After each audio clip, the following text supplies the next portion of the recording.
Neste momento de celebração do Dia da Assunção da Virgem Maria, quisemos consigo vivê-lo de forma especial. Assim, traremos nesta Igreja em Ação um pouco mais sobre o que é Maria na Bíblia.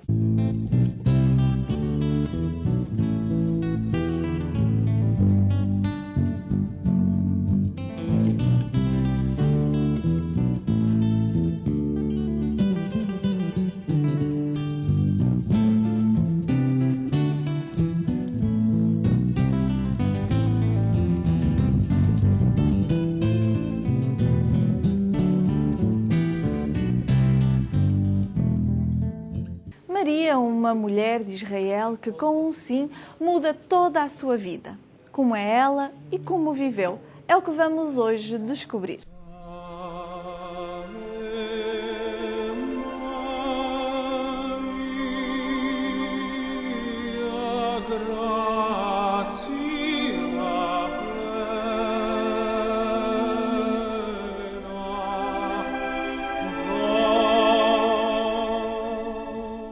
Maria merece a nossa atenção, merece que a gente a conheça melhor. Eu até convido a participar desse programa, não só você que é devoto de Nossa Senhora, ou você que já ouviu falar dela, ou reza o terço todo dia, mas até mesmo qualquer pessoa que queira aprofundar um pouquinho quem é Maria na Bíblia. Inclusive, se for luterano, metodista, evangélico, não tem problema, porque nós vamos fazer uma abordagem diferente. Vamos tentar enxergar dentro da Bíblia quem é essa mulher Maria, como que ela se apresenta como uma mulher de fé, como serva do plano de Deus, mãe de Jesus e nossa mãe na fé. E vamos lá, vamos começar dizendo juntos: Santa Maria, Mãe de Deus, rogai por nós, não é? Muito bem. Hoje nós vamos ver um pouco da história, não é? A história de Maria, porque não é sempre que a gente sabe alguns detalhes, por exemplo, da vida dela, a família, onde ela nasceu, como é que viviam as mulheres naquele tempo. E, de fato, merece a gente descobrir essas coisas para entender melhor o Evangelho, não é? Em primeiro lugar, muita gente se pergunta por que será que os Evangelhos falam menos de Maria, pouquinho? É muito simples. Os Evangelhos contam a história de Jesus, que é a história da nossa salvação.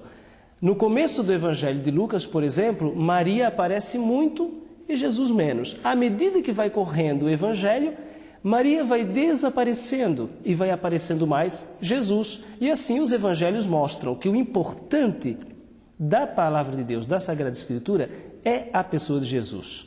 Os apóstolos, Maria e os outros personagens vão sendo colocados ao redor como que servos, sinais, ajudantes da redenção que Jesus cumpre, Ele, único Salvador, único Filho de Deus encarnado e Redentor nosso.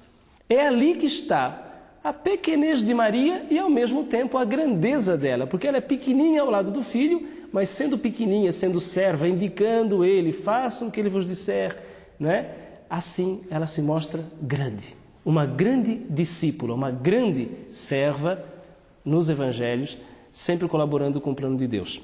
E vamos lá, falando um pouquinho da história de Maria, a gente começa na família dela. Nós não sabemos muito da Bíblia, mas temos antigas tradições, outros escritos, conversas que se contavam de boca em boca desde o início da igreja, que contam para nós que Maria teria tido por mãe uma mulher chamada Ana e por pai um homem chamado Joaquim.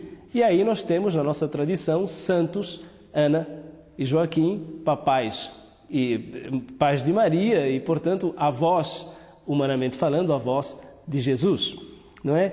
Nós não sabemos muito deles, mas tem uns detalhes importantes. Maria era descendente de Davi, lá para trás, muito longe. Quem era o ancestral, o antepassado de Maria? Lá para trás, Davi, que era natural da área de Belém e depois ficou o rei Israel. Portanto, Maria era da tribo de Judá. A tribo de Judá, no passado, tinha sido rica, poderosa. Davi era rei e era dessa tribo. Porém, na época em que viveu Maria, não é? A tribo de Judá não estava mais no poder, não. Também não era tão rica como antes. Maria nasce em um tempo difícil. A tribo de Judá era uma tribo pobre entre tantas tribos. Tanto é que, embora a capital de Judá fosse Jerusalém, toda a vida de Maria gira em torno a Nazaré, que fica lá no norte, na área pobre, longe da capital. Isso significa que teve ali uma mudança. A tribo de Judá, que vivia na capital e mandava no país, na época de Maria, não era mais assim. Era gente simples, pobre, que vivia com o suor do próprio rosto. E assim nós temos, então, uma explicação para entender por que a história de Maria não está ali em Jerusalém, mas em Nazaré, não é? Lá em cima, em Nazaré, é uma região pobre chamada Galileia. Os galileus viviam por ali, agricultores, pequenos comerciantes, gente da roça, não é? Gente que tinha trabalhos manuais, carpinteiros, construtores de casa, fabricantes de barcos e redes, porque ali em cima tem o Mar da Galileia, muitos eram pescadores. Maria é uma menina que nasce e se cria nesse ambiente. Um outro detalhe bonito, por que será que ela se chama Maria?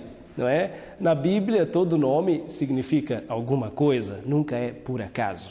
Eu não sei por que o Joaquim e a Ana deram para ela o nome de Maria, mas eu fui estudar aqui na Bíblia, nas línguas que se falavam na época, e descobri 3 coisas bonitas sobre o nome Maria. Pode significar rebelde, moça robusta ou querida. Olha que interessante, não é? Depende de como a gente interpreta o nome, porque é um nome que vem de palavras antigas do hebraico, que era aquela língua da época. Nós podemos dizer que Maria significa rebelde, no sentido de ousadia, uma menina no sentido de cabeça dura, né? Que tem valores e não foge dali, ela é rebelde nessas coisas. Talvez, não sei porque que esse seria o sentido, talvez porque ao nascer Maria passou por problemas, ou por exemplo porque quando criança, logo nos primeiros momentos de vida era muito forte, era uma menina vivaz, não é? Então de repente colocaram o nome de Maria no sentido de rebelde. Outro possível sentido do nome Maria em hebraico é robusta, menina forte, encorpada. E na época isso significava bonita, porque na época menina bonita, moça bonita, era moça forte que podia dar muitos filhos, trabalhar na casa. Era assim que eles entendiam beleza na época. Portanto, robusta pode significar também bonita. E finalmente o nome querida ou amada, que também tem a ver com Maria, na língua de Jesus, na língua daquela época. Portanto, nós temos aí 3 jeitos para entender o nome de Maria. Pode ser rebelde, ousada, pode ser robusta, que significa bonita, bela, ou pode ser querida, amada. De qualquer jeito, só para você saber, na língua de Maria, na língua dos judeus, o nome dela não é Maria, é Miriam. Então, se você que está assistindo tem o nome de Miriam, você tem o nome da mãe de Jesus no original, na língua que eles falavam na época. Se você não sabia, agora já descobriu. Miriam é Maria, não é?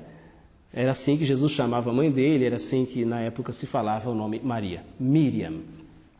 Outra coisa interessante que a gente vê quando fala da Anunciação, isso está dentro da história de Maria, por que o anjo Gabriel foi enviado a uma virgem, uma moça virgem prometida em casamento? É que na época o casamento era feito passo a passo. Quando a menina completava 12 anos e meio, ou mais ou menos 13 anos, quer dizer, início da adolescência, a menina era novinha, adolescente, ela já podia ser prometida em casamento. As famílias conversavam e tentavam negociar isso aí. Então, nessa situação, Maria, por volta dos 13 anos, é uma jovem, novinha, virgem, que já está prometida a José em casamento. É um tipo de noivado e eles já se pertencem, ela a ele e ele a ela, legalmente, segundo as regras da época. Porém, ainda não moram juntos. Não moram juntos, era um outro costume. Mais tarde, quando se celebra o casamento publicamente, aí o noivo dá um presente para a família da noiva, paga um dote, né? Para compensar a moça que sai de casa, ele dá alguma coisa para a família dela, era assim que se fazia, e ela então vai morar junto com ele. Fique com Deus, que o Senhor te abençoe e te guarde, em nome do Pai, do Filho e do Espírito Santo.